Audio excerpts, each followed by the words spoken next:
Bon, il faut qu'on parle. Enfin, vous avez vu ma tronche ce matin, c'était catastrophique. Vraiment, j'étais au bout de ma vie. Parce que ces derniers jours, je me questionne beaucoup sur ma thèse, à quel point ça me mine moralement en fait, parce que c'est pas quelque chose qui me plaît totalement. Je vais décider d'en parler à mon superviseur au Mexique. Et je lui ai dit tout simplement, j'ai du mal à être motivée, c'est compliqué. Je sais pas si, en plus, je sais même pas si j'ai envie de continuer ça plus tard. Donc, à quoi va me servir la thèse si c'est même pas pour, si je vais même pas travailler là-dedans, quoi. Ce qui me dérange, c'est d'être tout le temps derrière un ordi, qu'il n'y ait pas trop de stimulation. Enfin, dans le sens, je suis vachement toute seule.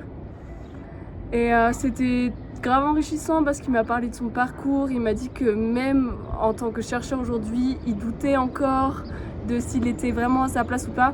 Tout ce truc de être à sa place en fait. Mais sinon pour parler, donc ça m'a fait beaucoup de bien de lui parler. Et ça m'a remotivée, on va dire. On va dire que ça m'a remotivée pour l'instant. Et sinon, l'autre truc que j'ai envie de faire en fait quand je rentre en France, c'est faire une formation de fleuriste. En fait, dans l'idéal, ce qui serait trop bien, c'est que j'arrive à finir ma thèse et qu'ensuite je fasse la formation de fleuriste. Et comme ça, je me laisse le choix et je me dis soit go fleuriste, soit go chercheuse. Et surtout, quand je vais rentrer en France, je vais redonner des cours parce que c'était vraiment ça que je préférais en fait quand j'étais à Rennes. C'est le moment où tu as l'impression que tu sers à quelque chose quoi, finalement. Et voilà.